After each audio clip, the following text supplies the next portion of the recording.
Assalamualaikum. Apa kabar adik-adik? Semoga hari ini semua dalam keadaan sehat dan selalu ada dalam keberkahan. Pada materi sebelumnya, kita telah membahas tentang kekuasaan VOC di Nusantara.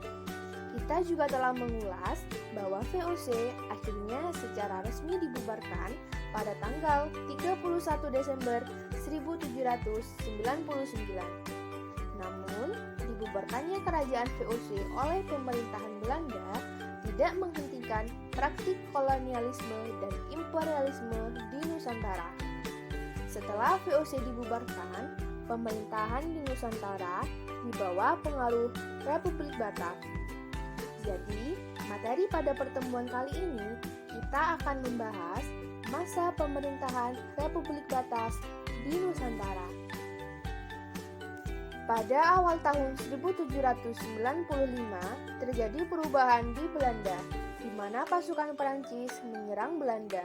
Muncullah kelompok dari Perancis yang menamakan dirinya kaum patriot yang menghendaki Belanda menjadi negara kesatuan. Kaum ini terpengaruh oleh semboyan revolusi Perancis, yaitu liberty atau kemerdekaan, egalite, persamaan, dan fraternite, yaitu persaudaraan. Nah, berdasarkan ide dan paham yang digelorakan dalam revolusi Prancis itu, maka kaum patriot menghendaki perlunya negara kesatuan.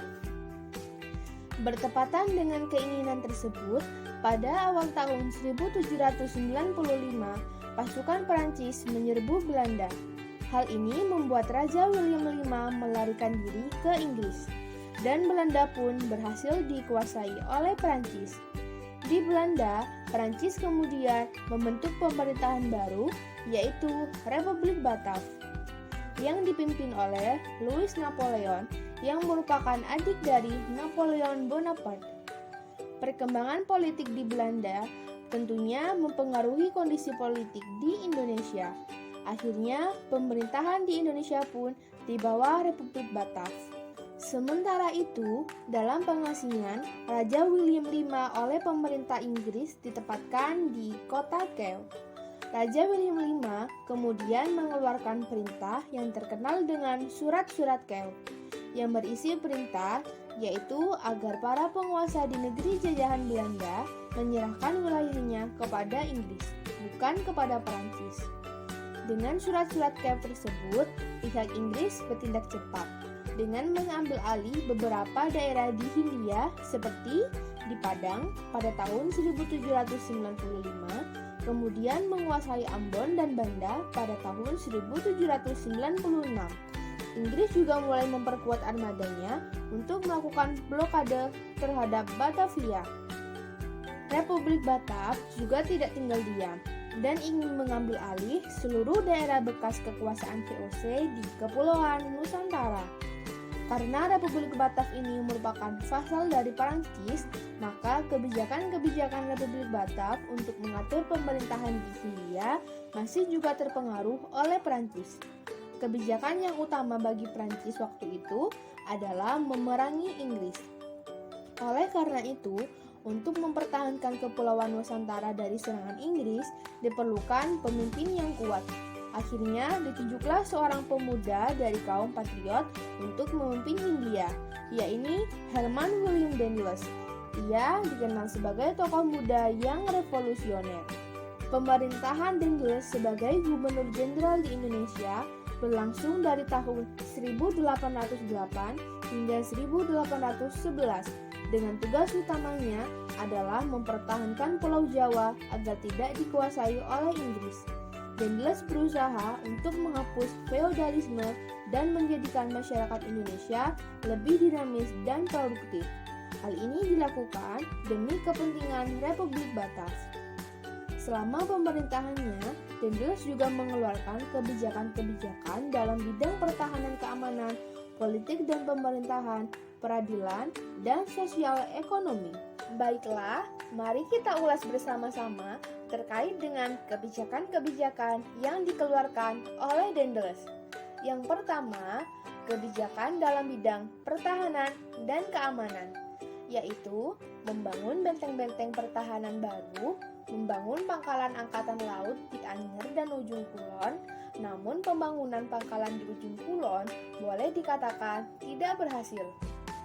Meningkatkan jumlah tentara dengan mengambil orang-orang pribumi karena pada waktu pergi ke Nusantara, Dendles tidak membawa pasukan. Oleh karena itu, Dendles segera menambah jumlah pasukan yang diambil dari orang-orang pribumi, yakni dari 4.000 orang menjadi 18.000 orang. Kebijakan yang paling terkenal yaitu membangun Jalan Raya Anyer-Panarukan, yaitu jalan raya dari Anyer, Jawa Barat, sekarang menjadi Provinsi Banten, sampai ke Panarukan, yaitu ujung timur Pulau Jawa, Provinsi Jawa Timur. Sepanjang kurang lebih 1.100 km, jalan ini sering dinamakan Jalan Dendles. Nah, dari kebijakan-kebijakan tersebut, akhirnya merubah citra Dendles dari pemimpin yang dianggap demokratis dan revolusioner berubah menjadi diktator. Terutama saat Dendles mengerahkan rakyat Indonesia untuk kerja lobi dan membangun jalan dan pangkalan. Hal ini menyebabkan penderitaan dan kemiskinan bagi rakyat Indonesia. Selanjutnya, kebijakan-kebijakan Dendles dalam bidang politik dan pemerintahan. Dendles juga melakukan berbagai perubahan di bidang pemerintahan. Ia banyak melakukan campur tangan dan perubahan dalam tata cara dan adat istiadat dalam kerajaan-kerajaan di Jawa. Dendles juga melakukan beberapa tindakan yang dapat memperkuat kedudukannya di Nusantara. Beberapa tindakannya dimaksud adalah membentuk sekretariat negara, memindahkan pusat pemerintahan dari Batavia ke Waltervreden, membentuk kantor pengadilan di Batavia dan Surabaya, membatasi secara ketat kekuasaan raja-raja di Nusantara, membagi Pulau Jawa menjadi 23 karesidenan. Nah, dari satu karesidenan dibagi lagi menjadi beberapa kabupaten. Selanjutnya, kedudukan bupati sebagai penguasa tradisional diubah menjadi pegawai pemerintah kolonial yang digaji. Sekalipun demikian, para bupati masih memiliki hak-hak feodal tertentu. Selanjutnya yaitu merombak Provinsi Jawa Timur menjadi 9 daerah prefektur, yaitu wilayah yang memiliki otoritas. Masing-masing prefektur dikepalai oleh seorang prefek. Setiap prefek langsung bertanggung jawab kepada gubernur jenderal. Di dalam struktur pemerintahan kolonial, setiap prefek membawahi para bupati. Dengan adanya kebijakan pembagian daerah prefektur tersebut, kerajaan Banten dan Cirebon dihapuskan dan daerahnya dinyatakan sebagai wilayah pemerintahan kolonial. Kebijakan-kebijakan Dendles yang lain yaitu dalam bidang peradilan. Dendles berusaha memberantas berbagai penyelewengan dan mengeluarkan berbagai peraturan, yaitu Dendles membentuk 3 jenis peradilan. Yang pertama, peradilan untuk orang-orang Eropa, yang kedua, peradilan untuk orang-orang Timur Asing, dan yang ketiga, peradilan untuk orang-orang pribumi. Peradilan untuk kaum pribumi dibentuk di setiap prefektur, misalnya di Batavia, Surabaya, dan Semarang. Selanjutnya, yaitu peraturan untuk pemberantasan korupsi tanpa pandang bulu. Pemberantasan korupsi diberlakukan terhadap siapa saja, termasuk orang-orang Eropa. Kebijakan-kebijakan yang lain yaitu kebijakan sosial ekonomi. Beberapa kebijakan dan tindakan Dendles di bidang sosial ekonomi yaitu guna untuk memperbaiki keuangan Belanda akibat kerugian VOC. Misalnya, Dendles memaksakan berbagai perjanjian dengan penguasa Surakarta dan Yogyakarta yang intinya melakukan penggabungan banyak daerah ke dalam wilayah pemerintahan kolonial.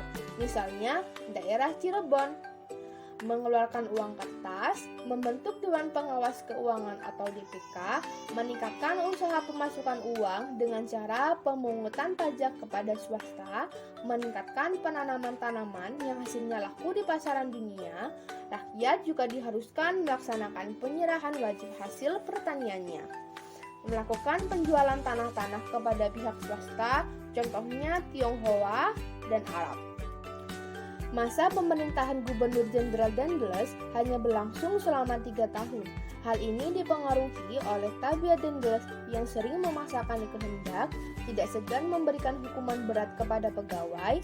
Kesalahan besar yang dilakukan Daendels adalah menjual tanah-tanah kepada pihak swasta, dan hasil dari penjualan tersebut dipergunakan untuk memperkaya diri sendiri. Akibatnya, Daendels akhirnya ditarik dari jabatannya sebagai Gubernur Jenderal atau dipecat. Setelah Daendels turun dari jabatannya, Louis Napoleon menunjuk Jenderal Jan Willem Jansen untuk menggantikan posisi Daendels. Jansen adalah seorang politikus berkebangsaan Belanda yang awalnya menjabat sebagai Gubernur Jenderal di wilayah Afrika Selatan. Pada tahun 1806, Jansen terusir dari wilayahnya karena dikuasai Inggris. Jansen ditugaskan ke Indonesia mulai tahun 1811 untuk terus mempertahankan Jawa dari serangan Inggris dan berusaha memperbaiki keadaan yang ditinggalkan Daendels. Namun ternyata Jansen tidak dapat berbuat banyak seperti yang diharapkan oleh pemerintahan Republik Batav. Kinerjanya ini tidak sesuai dengan harapan. Akibatnya, serangan pasukan Inggris di Batavia pada tanggal 4 Agustus 1811 tidak dapat ditahan oleh pasukan Jansen. Akhirnya, pada tanggal 26 Agustus 1811, Batavia berhasil dikuasai Inggris. Pasukan Jansen mundur sampai ke Semarang dan meminta bantuan kepada Legiun Mangkunegara, yaitu sebuah angkatan bersenjata yang dibentuk oleh Daendels untuk memukul mundur Inggris. Sayangnya, pasukan Inggris lebih kuat. Inggris berhasil mengalahkan pasukan Jansen di Tuntang Salatiga. Pada tanggal 18 September 1811, Belanda dipaksa untuk menandatangani Perjanjian Tuntang. Melalui Perjanjian Tuntang, Belanda mengakui kekalahannya kepada Inggris. Perjanjian tersebut berisi yang pertama, Pulau Jawa diserahkan kepada Inggris. Yang kedua, semua tentara Belanda menjadi tawanan Inggris. Dan yang ketiga, orang-orang Belanda dapat dipekerjakan dalam pemerintahan Inggris. Akhirnya, pemerintahan Republik Batav digantikan oleh pemerintahan Inggris. Nah, adik-adik, itulah pembahasan materi tentang masa pemerintahan Republik Batav di Nusantara. Semoga kalian dapat memahaminya ya. Kita bertemu lagi pada materi selanjutnya. Wassalamualaikum warahmatullahi wabarakatuh.